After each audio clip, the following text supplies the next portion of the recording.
Hello hi അസ്സാം വലൈക്കും നമസ്കാരമുണ്ട്. റാസ് ഗാർഡൻ്റെ പുതിയൊരു എപ്പിസോഡിലേക്ക് എല്ലാവർക്കും സ്വാഗതം. കുറേ ആളുകൾ നമ്മുടെ ഡൽഹരി ചാമ്പനെ ഒന്ന് റിവ്യൂ ചെയ്യണമെന്ന് പറഞ്ഞിരുന്നു. ഇത് പഴുത്ത് കിട്ടാത്തതുകൊണ്ടാണ് റിവ്യൂ ചെയ്യാത്തത്. അപ്പോൾ ഡൽഹരി ചാമ്പ ഡ്രമ്മിൽ വെച്ച തൈയാണിത്. ഇതിപ്പോൾ ഞാനൊരു ഹാഫ് ഡ്രമ്മിൽ വെച്ചതാണ്. അത്യാവശ്യം നല്ല കായ്ഫലം കിട്ടുന്ന ഒരു ഇനത്തിൽപ്പെട്ടതാണ് നമ്മുടെ ഈ ഡൽഹരി ചാമ്പ. അപ്പോൾ ഇത് മധുരത്തിൻ്റെ കാര്യത്തിലൊക്കെ പറയുകയാണെങ്കിൽ കമ്പാരിസൺ നടത്തണമെങ്കിൽ രണ്ടും കൂടെ തിന്നിട്ട് വേണം പറയാനുള്ളത്. ഇത് കഴിഞ്ഞ പ്രാവശ്യം എനിക്കുണ്ടായത് എൻ്റെ വീട്ടിലെ തൈ ഞാൻ കാണിച്ചു തരുന്നുണ്ട്. കഴിഞ്ഞ പ്രാവശ്യം ഉണ്ടായത് ഫ്ലോപ്പായിരുന്നു. അത് ഒരു മധുരമൊന്നും ഇല്ലാതാണ് കിട്ടിയത്. അത് പിന്നെ വർഷകാലത്താണ് കിട്ടിയത്. അപ്പോൾ ഇതിൻ്റെ ചാമ്പ നമുക്ക് മുൻകൂട്ടിയിട്ടൊന്നും പ്രഡിക്റ്റ് ചെയ്യാൻ പറ്റില്ല അത് മധുരം ഉണ്ടോ ഇല്ല എന്നുള്ളത്. കാരണം ഇപ്രാവശ്യം മധുരം ഉണ്ടായത് അടുത്ത പ്രാവശ്യം മധുരം ഉണ്ടായിക്കൊള്ളണമെന്നില്ല. അതിന് നമ്മൾ കൊടുക്കുന്ന വളത്തിനെയും അത് ചെയ്യുന്ന വെള്ളത്തിൻ്റെയൊക്കെ ഡിപ്പെൻഡ് ചെയ്തിരുന്നു. അപ്പോൾ ചാമ്പ നമ്മൾ വിളവെടുക്കുന്നതിൻ്റെ 2 ദിവസം മുന്നേ നന നിർത്തണമെന്നാണ് പറയാറ്. കാരണം അതിൽ വെള്ളത്തിൻ്റെ കണ്ടൻറ്റ് കൂടിപ്പോയാൽ അത് മധുരം കുറയും. അപ്പോൾ അതൊക്കെ നമ്മളൊരു എക്സ്പീരിയൻസിലുള്ള കാര്യമാണ്. ഇതൊന്നിപ്പോൾ പിന്നെ തിയറിക്കലായിട്ട് പഠിച്ചിട്ട് പറയണതല്ല. ഓരോരുത്തരുടെ എക്സ്പീരിയൻസ് നമ്മളായിട്ട് ഷെയർ ചെയ്യുന്നത് നമ്മൾക്ക് സ്വയമുള്ള എക്സ്പീരിയൻസൊക്കെ വെച്ചിട്ടാണ്. അപ്പോൾ ചാമ്പനെ കുറിച്ചിട്ട് എൻ്റെ ചാമ്പയാണ് ഏറ്റവും വലിയ മധുരമുള്ളത് ചാമ്പ, മറ്റുള്ളവരതൊക്കെ മധുരമില്ലാത്തതാണെന്നൊക്കെ പറഞ്ഞ് അങ്ങനത്തെ കുറേ എന്താ പറയുക പണ്ഡിതന്മാരൊക്കെ ഇപ്പോൾ ഇറങ്ങിയിട്ടുണ്ട്. ഇപ്പം ഇംഗ്ലീഷും മലയാളമൊക്കെ പോയിട്ട് ഇപ്പം ഇന്തോനേഷ്യൻ ഭാഷയിലൊക്കെയാണ് പിന്നെ ചാമ്പക്ക് പേരിടുന്നത്. നമ്മളെ ബാലി ചാമ്പ അതിനിപ്പോൾ കൊണ്ടുപോയിട്ട് എന്താ ജാംബു സിട്ര എന്ന് പറഞ്ഞാൽ മലേഷ്യൻ ഭാഷയിൽ ഇന്തോനേഷ്യൻ ഭാഷയിൽ അവരൊരു നമ്മളെ ബാലി ചാമ്പക്ക് പറയുന്ന പേരാണ്. സിട്ര എന്ന് പറഞ്ഞാൽ വെറും ഫോട്ടോ എന്നുള്ള ഇമേജ് എന്നുള്ള അർത്ഥം മാത്രമേ ഉള്ളൂ. അപ്പോൾ അതൊക്കെ ഭയങ്കര സംഭവമായിട്ട് ഇപ്പോൾ ഒരു പണ്ഡിതനെ ഇപ്പോൾ കണ്ടു. 9 വർഷമായിട്ട് അദ്ദേഹത്തിൻ്റെ വീട്ടിലുള്ള മരാന്ന് അറിഞ്ഞു. ഇതുവരെ പിന്നെ അഹമ്മദ് ചാമ്പ, കുഞ്ഞാമുട്ടി ചാമ്പ എന്നൊക്കെ പറഞ്ഞിട്ടാണ് പേരിട്ടത്. ഇപ്പോൾ ഒരു പുതിയ പേര് വന്നിട്ടുണ്ട്, ജാംബു സിട്ര. അതും ലോകത്തിലെ ഏറ്റവും മധുരമുള്ള. കാരണം ഞാനത് പറയണമെങ്കിൽ ഞാൻ ലോകത്തിലുള്ള എല്ലാ ചാമ്പയും തിന്ന ഒരാളാവണ്ടേ. നമുക്ക് നമ്മൾ പ്രസൻറ്റിലുള്ളതേ പറയാൻ പറ്റുള്ളൂ. ഇത് ഇത്ര മധുരമുണ്ട് എന്നൊക്കെ പറയാം. അപ്പോൾ അതേപോലെ ഇത് കഴിച്ചിട്ട് ഞാൻ റിവ്യൂ പറഞ്ഞിട്ടുണ്ട്. ഒന്ന് എൻ്റെ വീട്ടിൽ പഴുത്തിട്ടുണ്ട്. അപ്പോൾ തരക്കടില്ലാത്ത ഒരു ആവറേജ് റിവ്യൂ ഉള്ളൊരു ചാമ്പയാണ് നമുക്കിപ്പോൾ ഈ ഡൽഹരി ചാമ്പ. അതേപോലെ ബാലി ചാമ്പയിൽ തന്നെ കളർ വൈസിലാണ് ഇതിന് പേരിട്ടുള്ളത്. ചിലർ വിചാരം ബാലി ചാമ്പ എന്ന് പറഞ്ഞാൽ എല്ലാം ബാലി ചാമ്പ എന്നാണ്. ഈ ക്രിംസൺ എന്നൊക്കെ പേരിടുമ്പോൾ അവർ വേറെന്തോ സംഭവമാണ്. ഗ്രീൻ ചാമ്പ എന്ന് പറയുമ്പോൾ ഗ്രീൻ കളറുള്ള ചാമ്പ, ക്രിംസൺ എന്ന് പറഞ്ഞാൽ ക്രിംസൺ കളറുള്ള ചാമ്പ. അപ്പോൾ ആദ്യം ഈ ക്രിംസൺ എന്ന് പറഞ്ഞാൽ എന്താണെന്ന് അറിയണ്ടേ. ഇപ്പോൾ ചിലർ വിചാരം ഈ ക്രിംസൺ എന്ന് പറഞ്ഞാൽ ഭയങ്കര സംഭവമാണ്. ശരിക്കും ഇതൊക്കെ ഇന്തോനേഷ്യൻ്റെ ചാമ്പയാണ്, ബാലി ചാമ്പയാണ്. അതിൽ വ്യത്യസ്ത കളറുകളുള്ള മിൽക്കി വൈറ്റ് ഉണ്ട്, അതേപോലെ തന്നെ ഗ്രീൻ ഉണ്ട്, അതിന് എമറാൾഡ് എന്ന് പറയും. അതേപോലെ തന്നെ റെഡ് ഉണ്ട്, പ്യുവർ റെഡ്. പിന്നെ ലൈറ്റ് റെഡ് ഉണ്ട്, അതിനെ ക്രിംസൺ എന്ന് പറയും. ക്രിംസൺ എന്ന് പറഞ്ഞാൽ മുഖത്തടിച്ചാൽ ഉണ്ടാകുന്നൊരു കളറ്. എന്നാൽ റെഡും അല്ല ഗ്രീനും അല്ലാത്തൊരു കളറിൽ, വൈറ്റും അല്ലാത്തൊരു കളറിൽ വരുന്നത്. അതിനാണ് ഈ ക്രിംസൺ എന്ന് പേരിടുന്നത്. അപ്പോൾ ഇതൊക്കെ കേൾക്കുമ്പോൾ ഇത് എന്തോ മഹാസംഭവം എന്നാൽ ചിലരൊക്കെ വിചാരം. സംഭവം എന്ന് പറഞ്ഞാൽ ഒന്നുമില്ല. ഇന്തോനേഷ്യയിലത്തെ ചാമ്പകളുടെ വ്യത്യസ്ത കളറുകളുള്ള ചാമ്പയാണ്. അതിനാണ് വ്യത്യസ്തത. ഇപ്പോൾ ഗ്രീനിന് ചില സമയത്ത് നല്ല മധുരം ഉണ്ടാവും, ചില സമയത്ത് മധുരം ഉണ്ടാകാറില്ല. അപ്പോൾ അത് ഡിപ്പെൻഡ് ചെയ്യുന്നത് നമ്മളെ നോട്ടത്തിനനുസരിച്ചിട്ടാണ്. അപ്പോൾ നമ്മൾ ചാമ്പ വെക്കുമ്പോൾ ഓവർ വാട്ടറിങ് ഒഴിവാക്കുക. പിന്നെ കറക്റ്റായിട്ട് മാനുവർ കൊടുക്കുക. ഏറ്റവും കൂടുതൽ അവർക്ക് ഇഷ്ടം നമ്മുടെ ഇതാണ് പുണ്ണാക്ക്, പുളിപ്പിച്ച വെള്ളം, അതേപോലെ ചാണകപ്പൊടിയും. ഇതിലൊക്കെ കൊടുത്താൽ തന്നെ ജൈവമായിട്ട് കൃഷി ചെയ്താൽ അത്യാവശ്യം നല്ല മധുരം ഉണ്ടാവും. ഇടയ്ക്ക് കുറേശ്ശെ നമ്മൾ ആഗസ്റ്റ് മാസങ്ങളിലൊക്കെ പിന്നെ കുറേശ്ശെ പൊട്ടാഷ് ഇട്ട് കൊടുക്കുക. പിന്നെ അതേപോലെ മഴ തുടങ്ങുന്ന മെയ് ലാസ്റ്റൊക്കെ കുറച്ച് യൂറിയ അങ്ങനെയുള്ള സാധനങ്ങളൊക്കെ കുറേശ്ശെ ഇട്ട് കൊടുക്കുക. ബാക്കിയുള്ള സമയങ്ങളിലൊക്കെ നമ്മൾ കഴിയുന്നതും ഈ ജൈവത്തിൽ തന്നെ കൃഷി ചെയ്യുക. മീൻസ് ജൈവമായിട്ടുള്ള മാനുവർ കൊടുക്കുക. അതെന്നാൽ തന്നെ നമ്മൾ അത്യാവശ്യം നമുക്ക് ചാമ്പകളുണ്ടാവും. പിന്നെ നമ്മളെ ചാമ്പേൻ്റെ കുറച്ച് ചട്ടിയിൽ വെച്ച തൈകളൊക്കെ കാണിച്ചത് ഡ്രമ്മിലാണ്. ചട്ടിയിൽ വെച്ച് ജസ്റ്റ് കാണിച്ചു തരാം. ചട്ടിയിൽ വെച്ച് വളർത്താൻ പറ്റുന്ന ഒരു ചാമ്പയാണ് ഈ ഡൽഹരി. നന്നായിട്ട് ബഞ്ചായിട്ട് കായ്ക്കും, വലിയ ഫ്രൂട്ടാണ്. ഇതിന് നല്ല സൈസ് വരും. പക്ഷെ ഇത് നമ്മൾ ശ്രദ്ധിക്കേണ്ടത്, ഇത് നമ്മളൊരാളെ പറ്റിക്കുന്ന ഒരു ചാമ്പയാണ്. ഇത് റെഡ് കളറായെന്ന് വിചാരിച്ചിട്ട് നമ്മൾ ഒരിക്കലും പൊട്ടിക്കരുത്. റെഡ് കളറായിട്ട് ഒരു 10 ദിവസമെങ്കിലും അത് വീണ്ടും നമ്മൾ അതിനെ നിർത്തണം. എന്നാലേ അതിൻ്റെ ഉള്ളിൽ റെഡ് കളർ വരുള്ളൂ. ഉള്ളിൽ റെഡ് കളർ വന്നാലാണ് അത് മെച്ചുവറായി. ഒരുപാട് ആൾക്കാർ എന്നോട് പറഞ്ഞു ഇത് മധുരമില്ലല്ലോ, ഞാൻ പറഞ്ഞു എപ്പോഴും പൊട്ടിച്ച് ഒന്ന് ഫോട്ടോ വിടാൻ പറഞ്ഞപ്പോൾ അതിൻ്റെ ഉള്ളിൽ മുറിച്ചപ്പോൾ പച്ച കളറാണ്. അപ്പോൾ ഒരിക്കലും നമ്മളെ പറ്റിക്കും. ഇത് ചുവപ്പ് കളറായി നിന്നാൽ നമ്മളത് പൊട്ടിക്കരുത്. ചുവപ്പ് കളറായാലും വീണ്ടും മാക്സിമം ഒരു 10 ദിവസം കൂടെ നമ്മളതിനെ നിർത്തണം. എന്നാൽ മാത്രമേ അത് മെച്യൂർ ആവുള്ളൂ.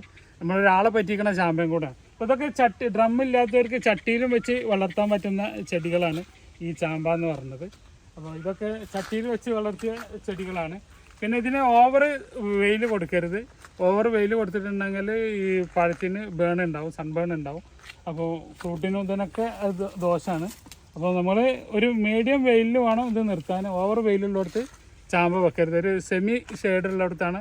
അപ്പോൾ അതിൻ്റെ വളത്തിൻ്റെ കാര്യം നമ്മൾ പറഞ്ഞു, വാട്ടറിങ്ങിൻ്റെ കാര്യം പറഞ്ഞു. ഓവർ വാട്ടറിങ് പാടില്ല, ഫംഗസ് വരും, ഈ ചീച്ചിൽ വരും, അതിനൊക്കെ സാധ്യത ഉണ്ട്. നമ്മുടെ അടുത്തുള്ള കുറച്ച് തൈകളൊന്ന് കാണിച്ചു. ഇത് ബേസിക് ആയിട്ടുള്ള തൈകൾ വരുന്നത് ഇതിൻ്റെ ഒരു ബേസിക് തൈകളാണ്. ഇതിപ്പോൾ ഒരു പുതിയ ചാമ്പ വന്നാണ്, മധുചാമ്പ എന്ന് പറഞ്ഞിട്ട്. അപ്പോൾ എന്താണെന്നുള്ളതൊന്നും അറിയില്ല. ഇതിപ്പോൾ ലേബിൾ ചെയ്തിട്ട് വന്നിട്ടുള്ളത് ഇന്തോനേഷ്യൻ മധുചാമ്പ എന്നാണ്. അപ്പോൾ ഇത് ദിവസങ്ങളോട് പുതിയ പേരിലുകളാണ് ഈ ചാമ്പ വരുന്നത്. നമുക്ക് ഒരു പിടുത്തം കിട്ടുന്നില്ല അതിൻ്റെ പേര് എവിടെ നിന്ന് ഇടണാണോ എന്താണെന്നൊന്നും. നമ്മൾ കളർ വൈസിൽ പേരിടുന്നത് കണ്ടിട്ടുണ്ട്. ഇപ്പോൾ ആളെ പേരിട്ടിട്ട് ചാമ്പ ഇപ്പോൾ രണ്ടാമത്തെ ചാമ്പ മൂന്നാമത്തെ ചാമ്പറ്റാണ് ഇപ്പോൾ ആളെ പേരിട്ടിട്ട് കേൾക്കുന്നത്. ഇനി ഇപ്പോൾ നമ്മൾ തേങ്ങ എന്ന് പറയും, ഇംഗ്ലീഷിൽ കോക്കനട്ട് എന്ന് പറയും. ഒരു ഗൾഫ് നാട്ടിൽ ചെന്നിട്ട് ഇത് തേങ്ങ അല്ല, അല്ലെങ്കിൽ ഇത് കോക്കനട്ട് അല്ല എന്ന് നമ്മൾ ആരെങ്കിലും പറയുമോ? കോക്കനട്ടിന് തന്നെ. അതിന് കേരളത്തിൽ തേങ്ങ എന്നാണ് പറയല്. തേങ്ങ എന്നാണ് അതിൻ്റെ പേര്. കോക്കനട്ട് എന്ന് പറയരുതെന്ന് പറഞ്ഞ കാര്യമാണ്. ഇപ്പോൾ ഒരു പണ്ഡിതന് ആ വീടിക്ക് ഞാൻ കുറേ ചിരിച്ചിങ്ങനെ ആ വീഡിയോ കണ്ടിട്ട്. ഭയങ്കര അറിവുള്ള, ലോകം മുഴുവൻ സന്ദർശിച്ച ആളെ പോലെയാണ് പുള്ളി സംസാരിക്കണത് കേട്ടിട്ടുണ്ടെങ്കിൽ. ഞാൻ നേരത്തെ പറഞ്ഞ പോലെ തന്നെ 9 വർഷമായിട്ട് അതിൻ്റെ പേരേതാ, ഏതോ ഒരു നഴ്സറിയിൽ നിന്ന് വാങ്ങിക്കൊണ്ടെന്ന് വെച്ചു. ചക്ക വീണപ്പോൾ മുയൽ കത്തുന്ന പറഞ്ഞാൽ കിട്ടിയ ചാമ്പ നല്ല ചാമ്പ, അത്ര പറഞ്ഞാൽ മതി. അതിനത്ര വലിയ ഓവർ ഡെക്കറേഷൻ ഒന്നും വേണ്ട. അതേപോലത്തെ ഒരു അവസ്ഥയാണ് ഇപ്പോഴത്തെ മാർക്കറ്റിംഗ് തന്ത്രങ്ങൾ. അതാണ് പറയുന്നത്. നല്ല തൈകളിൽ നിന്ന് എടുത്ത തൈകൾ വാങ്ങി വെക്കുക. അപ്പോൾ അതിൻ്റെ ഒരു മാതൃസ്വഭാവം കാണിക്കും. വലിയ തൈകളാണ് ഇതൊക്കെ, വലിയ തൈകളാണ്. ജസ്റ്റ് അതിൻ്റെ വലിപ്പം കാണിക്കാൻ വേണ്ടിയിട്ടാണ് കേട്ടോ. കണ്ടല്ലേ, ഇത്രയും ബുഷിയായ തൈകളാണ് ഡൽഹരി ജാമൻ്റെ. ഇതൊക്കെ കണ്ട് മണ്ണിൽ കണ്ട് വെച്ചിട്ടുണ്ടെങ്കിൽ അപ്പം തന്നെ ഫ്ലവർ ചെയ്ത് തുടങ്ങും. ഇനിയിപ്പോൾ വേറൊരു ചാമ്പയാണിത്. കഴിഞ്ഞ പ്രാവശ്യം ഞാൻ കൊടുക്കുന്നതാണ് മിസൈൽ ചാമ്പ. അവിടെ നിന്ന് ബംഗ്ലാദേശിൽ നിന്ന് ഒരു മിസൈൽ ചാമ്പ എന്ന് പറഞ്ഞ്. ഞാനിതുവരെ അതിൻ്റെ റിവ്യൂ ചെയ്തിട്ടില്ല. കാരണം മിസൈലാണോ ബോംബാണോ എന്നുള്ളത് അറിയട്ടെ, എന്നിട്ട് ചെയ്യാമെന്ന് വെച്ചിട്ട്. അത്യാവശ്യം ഫ്ലവർ ചെയ്തിട്ടുണ്ട്. പക്ഷേ അത് ഫ്രൂട്ടായി അതിൻ്റെ കായൊക്കെ വന്നതിൻ്റെ ശേഷം നിങ്ങൾ മിസൈൽ ചാമ്പ ഇപ്പോഴാണ് കണ്ടത്. ഇത് മിസൈൽ പോലെ നീണ്ട് വരുന്നുണ്ട് അത്യാവശ്യം. ഇനി എന്താണത്, മിസൈൽ തന്നെയാണോ എന്താണെന്നുള്ളത് ഞാൻ പിന്നീട് പറഞ്ഞു തരുന്നുണ്ട്. ഇതാണ് മിസൈൽ ചാമ്പ. അപ്പോൾ മിസൈൽ ചാമ്പ അങ്ങനെ ഉണ്ടായിട്ടുണ്ട്. ചിലപ്പോൾ അത് നമ്മളെ ബാലി ചാമ്പ തന്നെ ആവും കാഴ്ച കഴിഞ്ഞാൽ. കാരണം ചാമ്പൻ്റെ ഒരു ഷേപ്പ് എന്ന് പറഞ്ഞാൽ നമുക്ക് ഒരു പ്രാവശ്യം ഉണ്ടാകുന്ന ഷേപ്പല്ല പിറ്റത്തെ പ്രാവശ്യം ഉണ്ടാകുന്നത്. അപ്പോൾ നമ്മളൊരു പേരിട്ടിട്ട് വിളിക്കുന്നു, അതിൻ്റെ കളറിൻ്റെ പേരിട്ടിട്ട് വിളിക്കുന്നു, അല്ലെങ്കിൽ അതിൻ്റെ രാജ്യത്തിൻ്റെ പേരിട്ടിട്ട് വിളിക്കുന്നു. അതിൽ കൂടുതൽ ഒന്നുമില്ല. അപ്പോൾ ഇതൊക്കെ ഡൽഹിൻ്റെ ചട്ടിയിൽ വെച്ചതാണ്. ഇത് വേറൊരു കാറ്റഗറിപ്പെട്ട ചെടിയാണ്. ഇപ്പോൾ ഏറ്റവും ചെറിയ ചെടി ഞാൻ ആദ്യം കാണിച്ചു, അതിൻ്റെ വലുതാണിത്. ഇതും ചട്ടി തന്നെയാണ്. പിന്നെ അതിൻ്റെ വലുതിപ്പോൾ ഏറ്റവും ജമ്പ ഞാൻ കാണിച്ചു. പിന്നെ ഒരു മേടിയാണ് ഇത് ചട്ടിയിലാണ്. അപ്പോൾ ഇത് ചട്ടിയിൽ വെച്ച് വളർത്താൻ പറ്റുന്ന ഒരു ചെടിയാണ്. അപ്പോൾ ഇതിൻ്റെ കൂടുതൽ നമ്മൾ ഡെക്കറേഷൻ പറയാനൊന്നുമില്ല. ഡൽഹരി ചാമ്പ എന്ന് പറഞ്ഞാൽ ഇനിയിപ്പോൾ ഞാൻ വീട്ടിലത്തെ കാണിച്ചു തരാം. അതും കൂടെ കാണിച്ചിട്ട് നമുക്ക് അതിൻ്റെ റിവ്യൂ ഇപ്പോൾ പിന്നെന്താ പറയുക, നോമ്പായതുകൊണ്ട് ഇപ്പോൾ തിന്ന് കാണിക്കാൻ പറ്റില്ല. ഞാൻ പൊട്ടിച്ചിട്ട് രാത്രി നിങ്ങളെ കാണിച്ചു തരുന്നുണ്ട്. വീട്ടിലുള്ള പ്ലാന്റ് ഫ്രൂട്ടൊക്കെ ഏകദേശമൊക്കെ കഴിഞ്ഞിരിക്കണം. അപ്പോൾ ഈ ജാമ്പു സിട്ര ഏതാണെന്ന് വെച്ചുകൊണ്ട് വീഡിയോ വന്നപ്പോഴാണ് എനിക്ക് പിന്നെ ഇതിൻ്റെ ഓർമ്മ വന്നത്. കാരണം പിന്നെ 1-2 പേര് ചോദിച്ചിരുന്നു പിന്നെ നമ്മുടെ ഡൽഹേരിൻ്റെ റിവ്യൂ ഒന്ന് ചെയ്യുമെന്നുള്ളത്. അപ്പോൾ ഇത് പഴുത്തിട്ടില്ല സംഭവം. ഇത് കണ്ടില്ല, അതിൻ്റെ സൈസ് കണ്ടില്ലേ. ഇത് ഇത് ഇനിയും മെറൂൺ കളറിലേക്ക് വരും. എന്തായാലും ഞാൻ കുറച്ച് കഴിഞ്ഞിട്ട് ഇതിൻ്റെ കട്ട് ചെയ്തിട്ട് ഉള്ളിൽ ആയിക്കണോ ആയിട്ടില്ല എന്നല്ല നമുക്കിപ്പോൾ പറയാൻ പറ്റില്ല. എന്തായാലും ഞാൻ പറഞ്ഞു തരുന്നത്, ഇതൊക്കെ നമ്മൾ ആളെ പറ്റിക്കുന്ന ചാമ്പയാണ്. ഇതൊന്നും ആയിട്ടില്ല, കളറായിട്ടില്ല. ഇനി നമ്മുടെ ജംബു സിട്രയാണിത്. പേര് കേൾക്കുമ്പോൾ നല്ല ചിരി വരിക. മലയാളത്തിൽ ഇനി മലയാള പേരും ഇംഗ്ലീഷ് പേരും ഒന്നും ഇനി പറഞ്ഞിട്ട് കാര്യമില്ല. ഇതാണ് ജംബു സിട്ര. കഴിഞ്ഞ പ്രാവശ്യം ജാംബോ സിട്രൻ്റെ 200 തൈ ഞാൻ ദിവസം ഉണ്ടാക്കിയ കാരണം ഒരു നമുക്ക് ഫ്രൂട്ട് ഉണ്ടായാലും കുറവാണ്. കാരണം ഇപ്പോൾ ഇത് രണ്ടാമതൊക്കെ നന്നായിട്ട് ഫ്ലവർ ചെയ്ത് വരുന്നുണ്ട്. ഇതൊക്കെ ഇപ്പോൾ നന്നായിട്ട് ഫ്ലവർ ചെയ്ത് വരുന്നുണ്ട്. കുറേ ഇപ്പോൾ നമ്മൾ പൊട്ടിച്ചു. ഇപ്പോൾ ഇതിന് മുന്നേ നമ്മൾ തൃശ്ശൂരിൽ നിന്ന് കുറച്ച് ഗസ്റ്റ് അവരൊക്കെ വന്നിരുന്നു. അപ്പോൾ അവരുടെ റിവ്യൂവും കാര്യങ്ങളൊക്കെ ഞാൻ കാണിക്കാം ജാംബോ സിട്രൻ്റെ. അപ്പോൾ ജാംബോ സിട്ര ജംബോ നമുക്ക് ചാലക്കുടി എന്നൊരു ഗസ്റ്റ് വന്നാണ്. അപ്പൊ നമുക്കൊരു ബോൺസായി തൈയൊക്കെ ആയിട്ടാണ് വന്നിട്ടുള്ളത്. ഓക്കെ, സാറേനെ ചെയ്താണ്. അതെ അതെ, ഏതാണ്ട് ഒരു 8-9 വർഷം. നിങ്ങൾ ബോൺസായിന്റെ എന്തോ ആണെന്നൊക്കെ പറഞ്ഞു.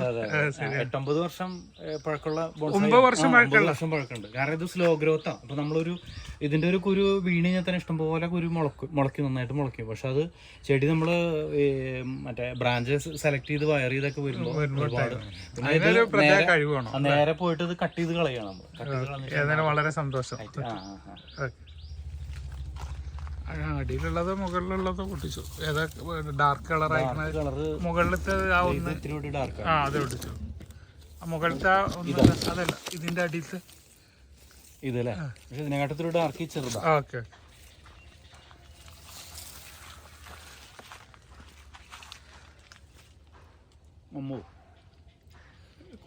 നല്ല മധുരം, പക്ഷെ നല്ല സൈസ് വരും. ഇത് കണ്ടല്ലോ, ഇതൊക്കെ ഒരുപാട് സൈസാണ്, നല്ല സൈസ് വരും. നമ്മളെ കഴിഞ്ഞ പ്രാവശ്യം തൈ ഉണ്ടാക്കിയ മരമാണിത്, ബാലിൻ്റെ. ഒരു കവറിട്ടിട്ട് വെച്ചിട്ട് കിട്ടിയതാണ്. ഒന്ന് കഴിച്ചു നോക്കിയ, എങ്കിലും ആയിട്ടില്ലെങ്കിലും മൂത്ത്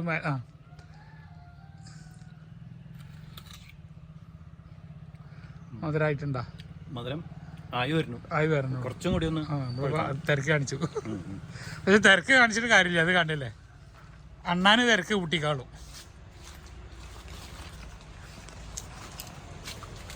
ഇത് മുഴുവൻ അണ്ണാൻ കഴിച്ചു വെച്ചതാണ്.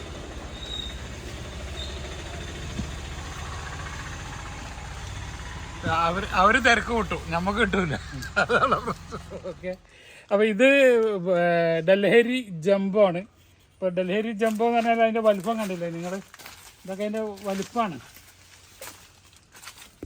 അപ്പോൾ ഇത് വേണ്ട, ഇതിൻ്റെ സൈസാണിത് കാണിക്കുന്നത്.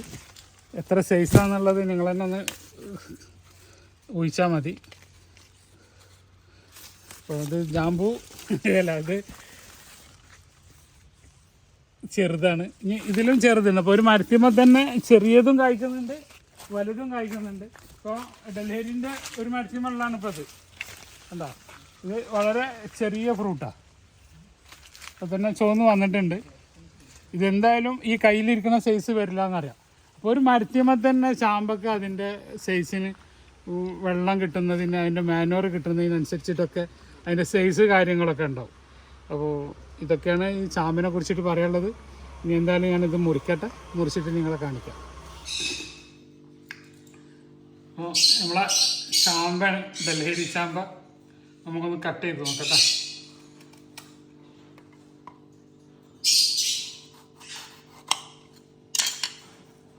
ഉള്ള വെള്ള കളറാണ്, ആയിട്ടില്ല. ഇതൊരു ചെറിയൊരു സീഡൊക്കെ ഉണ്ടല്ലോ. സാധാരണ സീഡ്ലെസ് ആണ് ഇത് ഉണ്ടാവല്. കളറായിട്ടില്ല.